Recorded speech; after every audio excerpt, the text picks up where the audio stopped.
우리 작업되고 계신 분들에게 잘 오셨습니다. 은혜 많이 받는 밤이 되시길 바래요. 이렇게 한번 인사하고 축복하도록 하겠습니다. 잘 오셨습니다. 은혜 많이 받는 밤 되시길 바랍니다. 예.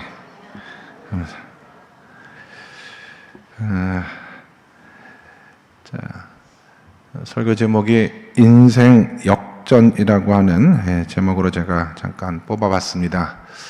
언제부턴가 사람들이 대박 나세요 이런 얘기를 많이 하는 것 같아요. 대박이라는 말, 또 인생 역전을 꿈꾸는, 지금까지 삶에 머물거나 이 삶으로 내 인생이 끝나서는 안 된다, 내 인생도 대박이 나야 된다, 그런 생각을 가지신 분들이 종종 로또 복권을 사시는 것 같아요. 지금도 하죠. 로또 지금 하죠. 초창기 로또 복권 처음 나왔을 때는 권사님들이 로또 복권 사시고 저에게 목사님 딱 한 번만 맞게 해달라고 기도해달라고 그래요.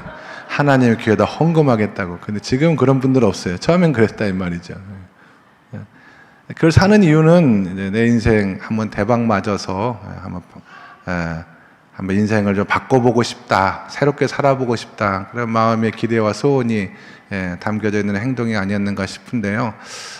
우리나라 얘기는 아니고 지어낸 얘기 같아요. 어떤 분이, 부인이 로또를 사가지고 엄청 그 1등에 당첨이 된 거예요. 한 30억 정도 받았는데, 고민이 뭐냐면 남편이 심장이 안 좋아서 이걸 그대로 사실대로 얘기했다가는 큰일이 날지도 모르겠다라는 생각이 드는 거예요. 심장마비로 쓰러지면 안 되잖아요. 그래서 어떡할까 하다가 정신과 의사 선생님에게 상담을 받아서 의사 선생님과 전후 사정을 다 얘기한 후에 그분이 이제 지혜롭게 남편에게 이야기를 전해주겠다고 그렇게 약속을 받았어요. 그래서 남편과 아내와 의사 선생님이 셋이서 만났어요. 그래서 의사 선생님께서 부드럽게 말을 꺼냈죠.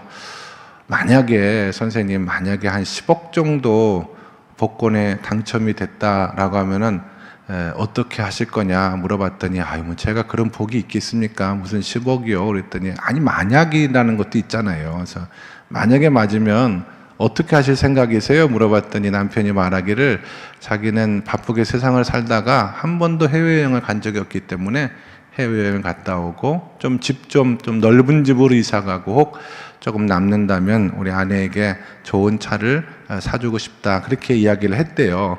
근데 이제 의사 선생님이 이제 원래는 30억에 맞았으니까, 근데 만약인데 10억이 아니라 30억에 당첨이 됐다고 하면은 어떻게 하시겠냐고 또 이제 부드럽게 남편에게 물어본 거예요. 그때 남편이 씩 웃으면서 하는 말이, 제가 선생님 30억 복권 맞으면 절반 딱 띄어서 선생님 드릴게요 했더니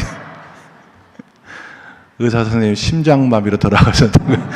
그 얘기를 듣고. 지어낸 얘기예요. 지어낸 얘기. 사람들 자기의 삶이 힘들고 내 인생이 여기서 이렇게 끝나면 안 되겠다, 그런 마음의 바람을 담아서 복권이라든지 일확천금을 누리는 행동들을 하는 것 같아요. 근데 사실은 우리나라에는 그런 통계가 많이 축적이 안 되어져 있지만, 그렇게 역전 대박을 맞는다고 해서 그 삶이 아름답게 끝맺음을 맺느냐, 그렇진 또 않다고 하더라고요. 이렇게 수십억, 수백억 이렇게 복권을 맞은 사람들의 끝이 좋은 것보다는 훨씬 좋지 않은 쪽으로 가는 경향이 많다라고 하는 그런 통계들도 있는 것 같아요. 성경은 그런 인생 역전을 말하는 것이 아니죠. 우리가 어떻게 요셉과 같은 이런 인생 역전의 은혜를 경험할 수가 있느냐, 성경은 하나님과의 관계, 또 하나님과의 관계 속에서 이 모든 인생이 변화될 수 있다라고 이야기를 한다는 것에 우리가 주목할 필요가 있거든요. 창세기 37장의 말씀에 요셉은 17살의 어린 나이에 하나님 주신 꿈을 꾸고 그 꿈을 이야기하는 가운데 특별히 형제들에게 지독한 미움을 받게 되어서 거의 죽일 뻔한 위기를 경험하지 않습니까? 겨우 이제 이스마엘 상인들에게 팔려서 애굽의 노예로 끌려가는 이야기로 창세기 37장이 마무리가 되고, 38장은 유다와 다말의 이야기였는데, 오늘 39장을 딱 펼쳐보니까 그 시작이 어떻게 되냐면 요셉이 애굽에서 크게 성공했다 이렇게 이야기가 나오는 거예요. 떠나갈 때, 끌려갈 때는 정말 거의 죽을 뻔한 목숨을 연명받아서 이제 노예 상인들에게 팔려갔는데, 오늘 39장의 말씀에 보니까 그가 애굽 왕의 시위대장이었던 보디발이라고 하는 장군 혹은 보디발이라고 하는 대신의 집에 노예로 팔려갔는데, 거기서 성공한 삶을 살고 있다라고 하는 말씀이 오늘 성경에 기록이 되어 있는 것을 볼 수가 있거든요. 2절과 3절의 말씀 한번 읽어보도록 하겠습니다. 창세기 39장 2절과 3절 시작. 여호와께서 요셉과 함께 하심으로 그가 형통한 자가 되어 그의 주인 애굽 사람의 집에 있으니, 그의 주인이 여호와께서 그와 함께 하심을 보며 또 여호와께서 그의 범사에 형통하게 하심을 보았더라. 아멘. 우리말 성경에는 성공이라는 단어는 거의 없습니다. 거의 없어요. 그러나 영어 성경에는 성공이라는 단어가 굉장히 많이 기록이 되어져 있는데, 그 대표적인 예가 오늘 성경에 형통이라는 단어가 영어 성경에 성공으로 많이 번역이 되어 있는 걸 볼 수가 있거든요. 그러니까 요셉이 형통한 사람이 되었다라고 하는 것은 쉽게 말하면 요셉이 성공한 사람이 되었다. 요셉이 비록 노예로 그 집에 팔려갔지만 꽤 성공한 지위와 위치에까지 도달했다라고 하는 것이 성경의 증언인 것을 볼 수가 있습니다. 애굽으로 갈 때는 거의 죽일 뻔했다가 겨우 목숨만 건짐받고 노예로 팔려갔는데, 어떻게 하루아침에 애굽 땅에서 이렇게 성공한 사람이 될 수가 있었을까? 성경은 두 가지 이유를 오늘 말씀 속에서 우리에게 이야기해 주고 있는데, 하나는 무엇이냐면은 아까 2절에 보시면 여호와께서 요셉과 함께 하심으로 라고 한 이 단어를 여러분이 주목할 필요가 있어요. 여호와께서 요셉과 함께 하심으로 그가 성공한 인생을 살아갈 수 있게 되었다, 이겁니다. 근데 이거는 비단 보디발의 집에서만 하나님께서 함께 한 것이 아니라, 창세기 저 21절 저 뒤에 부분에 보시면 멀지 않은 곳에 있으니까 39장 21절도 한번 읽어보실래요? 시작. 여호와께서 요셉과 함께 하시고 그에게 인자를 더하사 간수장에게 은혜를 받게 하시매. 똑같은 표현이 나오잖아요. 여호와께서 감옥에 갇혀 있었던 요셉에게도 함께 하셨기 때문에, 그래서 그가 간수장에게 은혜를 입었다라고 하는 그런 말씀이에요. 그러니까 요셉이 성공하게 된 첫 번째 이유는 하나님이 그와 함께 하셨다라고 하는 것입니다. 또 하나 우리가 주목해 볼 단어는 아까 성경에 보시면은 4절에 보시면 요셉이 그의 주인에게 무엇을 입었다? 은혜를 입어 삼김에 그가 요셉을 가정총무로 삼고 자기 소유를 다 그의 손에 위탁했다. 하나님이 그와 함께 하셨고 또 사람에게 은혜를 받은 장면의 말씀을 성경에 기록을 하고 있죠. 아까 읽었던 감옥에서도 간수장에게 은혜를 입었다라고 하는, 그러니까 요셉이 성공한 패턴은 두 가지입니다. 하나님이 요셉과 함께 하셨고 사람들을 통해서 은혜를 받는 삶을 살게 한 것이 바로 그가 성공했던 이 비결이 된다라고 하는 것이 성경의 증언입니다. 그런데 이 하나님이 함께 하셨다라고 하는 이 표현과 사람에게 은혜를 받았다라고 하는 이 표현은 성경으로 보면 이게 수동태로 기록이 되어져 있거든요. 수동태는 능동태와는 반대입니다. 하나님께서 함께 하심을 받은 것이고 또 사람들의 은혜를 받은 것이에요.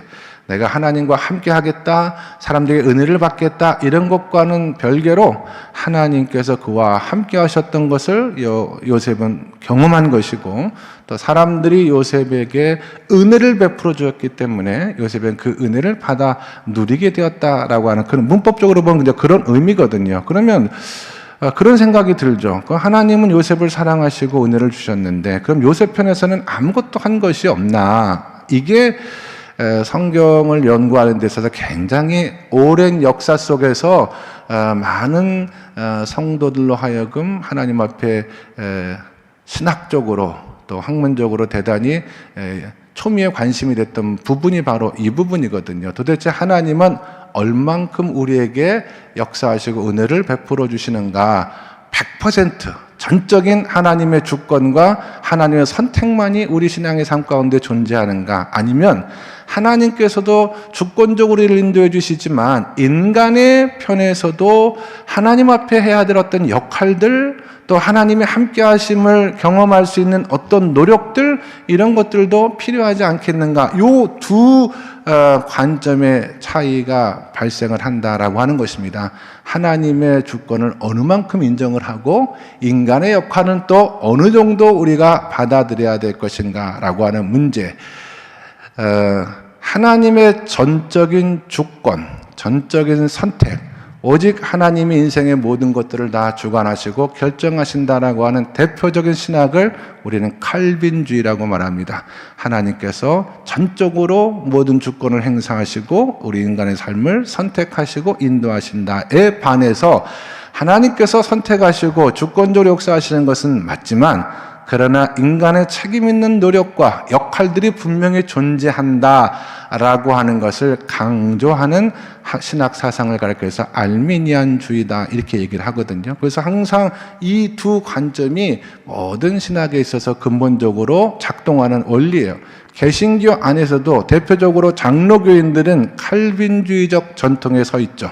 하나님의 전적인 주권과 선택을 강조합니다. 그에 반해서 감리교인이나 성결교인들은 인간의 역할에 대해서도 무시하지 않아요. 하나님께서 모든 것을 주관하시지만 인간도 마땅히 하나님 앞에 역할을 감당할 때 바른 신앙생활을 할 수가 있다. 그렇게 하거든요. 겉으로 보기에는 장로교인들이 조금 뭐라 그럴까요? 껄렁껄렁해 보이기도 하고, 예? 겉으로 보기에는 뭐 하나님께서 다 하시는 것이지 라고 이렇게 얘기하는 것이 조금 좋지 않게 보일 때도 있는데, 제가 장로 교인이라서 그런 건 아니고요. 근데 어려움이 오고 신앙적인 결정을 내야 될 상황에서 보면 훨씬 장로 교인들의 신앙이 무겁다는 걸 발견하게 되거든요. 믿음이 없는 것처럼 보이는데 정말 결정적인 순간에는 믿음의 선택을 하고 믿음의 말을 하고 믿음의 기도를 하는 사람들은 장로교인들이에요. 감리교인들이나 저는 이거 주관적인 겁니다. 여러분 이거 어디 가서 이렇게 막 얘기하지 마세요. 제가 신앙생활하면서 경험적으로 보았을 때 장로교인들이 겉으로 보이는 모습에 비해서 신앙의 중심은 강하다라고 하는 것을 제가 느낄 수 있었다라고 하는 것을 말씀드리는 것이고, 그래서 신학교에서 항상 하나님의 주권과 인간의 역할이 어느 정도까지 작용을 해야 되는가에 대한 논쟁들이 많이 있었거든요. 신학생들 사이에서도 칼빈주의와 알미니안주의를 놓고 많은 논쟁과 대립이 있어서 어느 날 줄을 딱 세운 거예요. 하나님의 전적인 주권을 믿고 인정하는 칼빈주의에 선 사람은 이쪽에 서시오. 그리고 그럼에도 불구하고 인간의 역할과 인간의 책임과 인간의 노력에 대해서도 무시할 수 없다고 생각하는 알미니안주의가 맞다고 생각하시는 분은 이쪽에 서시오. 줄을 딱 세웠어요. 근데 항상 줄을 세우다 보면 발생하는 사람이 누구냐면 가운데에 서 있는 사람이거든요. 이리 가야 되는데 저리 가야 되는데 한 사람이 가운데 딱 서 있어가지고 당신도 결정을 하고 칼빈주의냐 알미니안주의냐 결정을 하고 있던 이 사람이 고민 끝에 칼빈주의 쪽으로 걸어갔어요. 그래서 칼빈주의에 서 있는 사람들이 물어봤어요. 한 가지만 받아들이기 전에 물어보겠다. 왜 칼빈주의를 선택했느냐, 왜 이쪽으로 왔느냐 물어봤더니 그 사람이 암만 자기가 생각해봐도 칼빈주의가 맞는 것 같다라고 이야기를 했더니 칼빈주의자들이 말하기를 우리는 자기 생각에 맞다고 오는 사람들은 반대한다. 하나님의 주권과 선택을 믿고 오는 사람이 진짜 칼빈주의지 넌 아니다. 그 이 사람이요 거절을 당하니까 이쪽으로 가잖아. 알미니안주의 있는 사람에게 이제 가니까 그 사람들도 묻는 거예요. 당신 왜 오는 거예요? 그랬더니 저쪽에 갔더니 그 사람들이 오지 말라고 해가지고 이쪽으로 왔다 했더니 우리는 그렇게 갈데없이 없는 사람 받아들이는 것이 아니다. 자기의 명확한 입장과 선택이 있는 사람만 받지 그렇게 갈데없다고 오는 사람들은 받아들일 수가 없다. 이렇게 이야기를 했다라고 하는 것입니다. 근데 저는 두 가지는 다 있는 것 같아요. 제가 보기에는. 그러니까 문법적으로는 그렇다고 그래요. 헬라어에는 수동태와 능동태만 있는 것이 아니라 헬라어 문법에는 물론 수동태에 가깝지만 중간태라고 하는 그런 문법, 어려운 거 아닙니다. 중간태라고 하는 그런 문법이 있다는 거예요. 하나님의 주권을 믿지만 그래도 인간의 편에 서서 인간의 편에서 어떤 역할과 행동들을 해야 되는 것 아니냐, 그런 편으로 해석되어지는 그런 중간태라고 하는 것이 있다라고 합니다. 저는 그게 맞는 것 같아요. 오늘 새벽에 우리가 여호수아서의 말씀, 거의 마지막 부분을 지금 묵상을 하고 있거든요. 여호수아가 유언처럼 한 말 가운데 어떤 얘기가 있냐면, 자, 하나님께서는 우리를 향하신 언약을 다 지켜주셨다. 하나님은 가나안 사람들과 싸워주셨고, 이 가나안 땅을 우리의 기업으로 주셨고, 우리가 이 땅에서 살아가는 날들 동안에 계속해서 가나안 사람들을 몰아내시는 그 약속을 하나님께서는 반드시 다 지켰다. 그러므로 이제 이스라엘 백성들이 그 약속을 지킬 때가 되었다.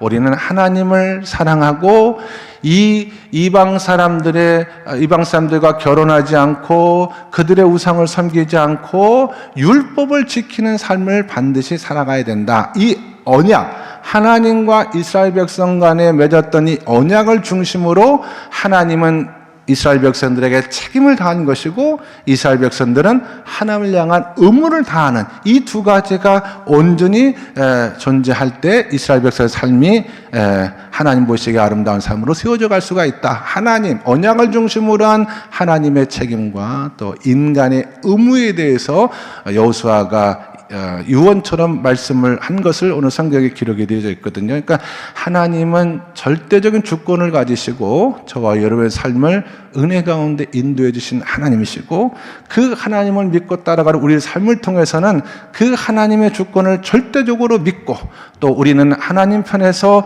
하나님이 원하시고 기뻐하시는 삶을 믿음으로 살아드리는 그런 역할들이 우리 삶 가운데 반드시 있어야 된다라고 하는 것입니다. 하나님은 요셉과 함께 하셨어요. 하나님의 전적인 주권 가운데 이스라엘 백성들의 족장들의 역사, 장차 애굽 땅에서 출애굽하여서 약속의 땅을 기업으로 받을 수 있는 이스라엘 백성들, 선민을 택하신 하나님의 경륜과 계획이 요셉을 통해서 반드시 이루어져야 하기 때문에 하나님은 요셉과 함께 하셨어요. 그러나 그게 전부가 아니다라고 하는 것입니다. 요셉 편에서도, 성경의 말씀을 쭉 읽다 보면 요셉 편에서도 하나님께서 기뻐하실 만한, 하나님께서 요셉을 인정하실 만한 믿음의 행동들이 분명히 있었다 라고 하는 것이에요. 이제 다음 시간 살펴보겠지만 이 보디발의 아내가 요셉을 유혹하는 사건 여러분 잘 아시지 않습니까? 그런 유혹을 물리칠 때 요셉이 고백했던 말씀이 성경에 기록이 되어져 있어요. 내가 어떻게 하나님 앞에 범죄할 수가 있겠느냐. 난 하나님 앞에 범죄하는 인생을 살아가지 않는다. 비록 내가 이 일로 인하여 위기적 삶에 들어가고 내가 감옥에 갇히고 혹은 내가 목숨을 잃을 상황이 올지 모를지라도 나는 하나님 앞에 범죄하는 그런 인생을 살아가기 원치 않는다라고 하는 요셉의 분명한 믿음이 있었기 때문에 하나님은 그 요셉과 함께 하시는 은혜를 베풀어 주신 줄로 믿습니다. 우리 성도님의 삶과 믿음을 통하여서도 하나님의 언제나 함께 하신 은혜가 있기를 간절히 바라고요. 그 하나님의 은혜가 내 삶과 내 가정과 내 자녀의 삶 가운데 아름답게 역사할 수 있도록, 우리 교회 가운데 역사할 수 있도록 기도하시는 저와 여러분 모두가 다 될 수 있기를 주님의 간절히 축원합니다. 그게 하나님이 요셉과 함께 하셨다라고 하는 말씀의 의미고요. 그것이 요셉이 성공의 삶을 살아가는 첫 번째 비결이 되었다라고 한다면, 두 번째는 요셉이 사람들에게 은혜를 많이 입었다. 이것이 바로 요셉이 성공했던 비결 가운데 하나였던 것을 볼 수가 있습니다. 아까 우리가 읽었던 4절의 말씀이죠. 4절 말씀 한번 다시 읽어볼까요? 4절의 말씀 시작. 요셉이 그의 주인에게 은혜를 입어 섬김에 그가 요셉을 가정 총무로 삼고 자기 소유를 다 그의 손에 위탁하였다라고 오늘 성경에 기록이 되어져 있는 것을 볼 수가 있습니다. 그러니까 요셉이 사람들에게 은혜를 입은 부분도 있어요. 근데 정확하게 말하면 그 사람들이 요셉의 삶과 믿음을 보는 것 가운데 요셉은 좀 남다른 면이 있다. 무언가 하나님이 함께 하시는 것 같은 그런 모습이 저 사람의 삶 가운데 있다라고 하는 것을 보았다라고 하는 것이 중요하거든요. 우리가 신앙생활하면서 믿음 생활하면서 하나님이 우리와 함께 하시며 사람들에게 은혜를 받는 믿음 생활 하시는 분들에게 있어서 공통적인 모습이 무엇이냐면 그 삶과 믿음 가운데 사람들로 하여금 저 사람 좀 특별한 사람인 것 같다, 저 사람의 믿음은 정말 인정해 줄 만한 그런 믿음인 것 같다라고 하는 그런 부분이 반드시 있다라고 하는 것입니다. 물론 사람이 처음부터 호감을 얻고 또 좋은 평판을 듣고 살아가는 것도 굉장히 유익한, 사람에게 있어서 굉장히 유익한 부분이긴 합니다만은 또 한 측면이 있다는 거죠. 그 사람에게도 사람들에게 호감을 얻을 수 있는, 특별히 신앙과 믿음의 면모를 통하여 교회와 또 세상의 사람들에게 인정을 받을 만한 부분이 요셉에게는 분명히 있었다라고 생각을 합니다. 보디발도 그거를 발견했을 뿐만 아니라 아까 우리가 29절 이하의 말씀을 보았죠. 감옥에 있는 간수장도 요셉의 삶을 보면서 전적으로 감옥의 모든 일을 요셉에게 맡겼다라는 얘기가 나와요. 그러니까 보디발의 집에서도 그 모든 것들을 요셉이 책임을 졌고, 감옥에서도 비록 죄인의 신분으로 들어와 있었지만 감옥의 모든 행정 사무를 요셉이 책임 맡았고, 그래서 결국에는 애굽이라고 하는 온 나라를 다스리는, 그 온 나라를 책임지는 총리 대신의 역할까지 감당했던 것으로 보이거든요. 그것이 어떻게 나타났느냐 하면 사람들에게 은혜를 받을 만한 행동으로 나타났어요. 저는 요셉에게 두 가지가 있었다고 생각을 합니다. 하나는 다른 사람들과 비교했을 때 말할 수 없는 성실성이 요셉에게 있었고요. 또 하나는 그 일들을 잘 수행해 나가는 전문성이 있었다라고 생각을 합니다. 이 두 가지가 반드시 같이 가야 되거든요. 성실하기는 하는데 일을 맡겨놓은 일을 잘하지 못해요. 전문성이 부족해요. 그러면 어떻게 그 사람에게 믿고 일을 맡길 수가 있겠습니까? 반대의 경우도 해당하잖아요. 일은 잘하는데 가만히 보니까 성실성이 매우 결여된 사람이 있을 수도 있지 않습니까? 그런 사람에게도 전적으로 모든 것을 맡길 수가 없습니다. 근데 요셉은 이 두 가지가 골고루 겸비되어져 있는 그런 모습을 보였다라고 하는 것입니다. 그렇기 때문에 보디발의 집에서 노예를 사는 가운데도 주인의 신임을 얻어서 그 가정의 모든 것들을 책임 맡은 위치에 서 있었고, 또 감옥에 억울한 사정으로 인하여 갇혔을 때에도 그 감옥에 있는 모든 사명자들을 책임 맡아 일할 수 있는 그런 신임을 간수장에게 받았던 것으로 성경이 기록하고 있는 것을 볼 수가 있습니다. 자, 여러분 5절의 말씀 한번 주목해 다시 한번 보도록 하겠습니다. 5절의 말씀 다 같이 읽어보도록 하겠습니다. 시작.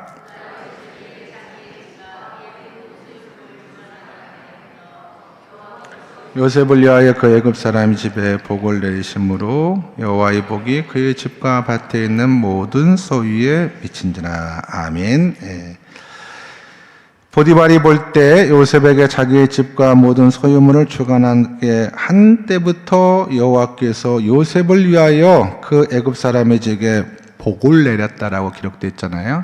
여호와께서 요셉을 위하여, 원문에 보시면 요셉 때문에 그 사람의 집이 복을 받게 되었다, 이렇게 표현이 되어지는 걸 볼 수가 있어요. 그러니까 요셉을 위하여라고 하는 이 말의 의미는 요셉 때문에 이 가정이 복을 받게 되었다라고 하는 말씀. 저는 창세기 39장에서 하고자 하는 가장 중요한 메시지는 이건 것 같아요. 요셉 때문에 이 가정이 복을 받고, 요셉 때문에 감옥이 복을 받고, 요셉 때문에 애굽 나라가 기근으로부터 건진받는 이런 축복을 누릴 수 있게 되었다. 한 사람을 통하여, 중요하죠. 한 사람을 통하여 가정이 살고, 여러분 한 사람을 통하여서도 교회가 삽니다. 나라와 민족을 살리는 것은 수많은 사람들의 마음이 염원과 기도가 모여지는 것이지만, 또 하나님께서는 특별히 하나님 앞에 기도하는 한 사람의 기도를 통해서 역사를 이루어가는 경우들도 우리가 많이 볼 수가 있거든요. 한 교회가 기도하였더니 베를린 장벽이 무너진 역사가 일어나기도 했고요. 역사의 크고 작은 많은 사건들에 보면은 항상 기도하는 어떤 사람과 기도하는 어떤 사람들의 모임이 있었다라고 하는 것이 역사의 증언이라고 한다면 한 사람이 얼마나 귀합니까? 한 사람이 우리 교회를 위해서 기도하고, 한 사람이 우리 지역사를 위해서 기도하고, 한 사람이 나라 민족을 위해서 기도할 때 하나님께서 그 사람 때문에 가정이 살고 그 사람 때문에 교회가 보호받는 역사를 얼마든지 하나님께서 이루어 가실 수 있다. 저는 그렇게 믿습니다. 한 사람이 중요한 거예요. 아브라함이 하나님의 택함을 받고 하나님께서 그를 장차 약속의 땅으로 허락해 주실 기업으로 보낼 때에 아브라함에게 하셨던 말씀 있지 않습니까? 내가 너를 축복한다, 내가 복의 근원이 되어라 라고 하는 그런 말씀이, 사실 우리 성경에는 복의 근원이 되라는 말씀이 기록이 되어져 있지만 원문에는 그런 말은 없어요. 그냥 너는 복을 나누어 주는 사람이 되어 살아가라, 이게 하나님의 뜻이 것이거든요. 저는 저에게도 또 우리 성도님에게도 우리 교회에게도 동일한 하나님의 말씀이 전해지셨으리라고 믿습니다. 너는 복의 통로가 되어서 복을 나누어 주는 사람이 되어서 하나님의 뜻과 하나님의 역사를 이뤄갈 수 있는 그런 성도와 교회가 되어라. 그것이 이 땅에 교회를 세워주시고 저와 여러분을 그리스도 안에서 구원받은 자녀로 삼아주신 하나님의 뜻이요 하나님의 목적이라고 믿습니다. 이거를 우리식으로 표현하면은요, 그리스도인이라고 하는 것은, 성경이 말하는 그리스도인은 하나님의 축복을 많이 받아서 잘 사는 것에 있지가 않아요. 그거는 당연한 것이고 그것이 신앙생활의 목적이 절대로 될 수가 없다는 사실을 우리가 기억할 필요가 있어요. 이거를 목적 삼는 순간 교회는 교회가 아닌 게 되는 거예요. 이걸 목적 삼는 순간 신앙은 신앙이 아니게 된 거예요. 아브라함을 택하여 요셉을 택하여 하나님께서 오늘 말씀을 기록하신 뜻은 정확히 무엇이냐면, 내가 택하여 부른 하나님의 자녀는 다른 사람을 행복하게 만들어주고 세상을 행복하게 만들어주는 삶을 살아가는 그런 그런 교회가 되길 원한다라고 하는 하나님의 뜻이 그 가운데 담겨져 있어요. 하나님은 항상 우리를 통하여 세상이 구원받고, 우리를 통하여 믿지 않는 사람들 주 앞에 돌아오고, 우리 교회를 통하여 세상이 평화롭고 하나님의 은혜와 축복 가운데 인도함 받기를 원하시는 그 목적을 가지고 이 밤에 저와 여러분을 불러주신 줄로 믿고, 우리의 삶과 신앙과 믿음의 목적이 하나님의 뜻에 온전히 고정될 때 저와 여러분의 삶도 요셉처럼 하나님의 함께 하시는 인생이요 사람들의 은혜가 넘치는 복된 삶으로 인도함 받게 되는 줄로 믿습니다. 자, 이 은혜가 예배하는 저와 여러분 모두 가운데 함께 하시는 이 밤이 되시기를 주님의 이름으로 간절히 축원합니다. 기도하시겠습니다. 하나님 아버지, 요셉의 생애가 하나님으로 말미암아 역전의 인생이 된 것을 말씀을 통해서 깨닫게 도와주시니 감사합니다. 우리도 요셉과 같은 인생을 살아갈 수 있도록 인도하여 주시옵소서. 이웃들을 불행하게 만드는 인생이 아니라 남들을 행복하게 함으로 말미암아 내가 행복할 수 있는 인생을 살아갈 수 있게 도와 주시옵시고, 내 이웃을 섬김으로 내가 정말 행복한 인생을 살아갈 수 있는 예수님 닮은 종들이라 될 수 있도록, 교회가 될 수 있도록 하나님 축복하여 주셔서 이 말씀을 통해 원하시는, 계획하시는 하나님의 역전의 드라마를 삶 속에서 아름답게 써갈 수 있는 모든 주의 백성들이 다 되게 하여 주시옵소서. 예수 그리스도 이름 받들어 기도드리옵나이다. 아멘.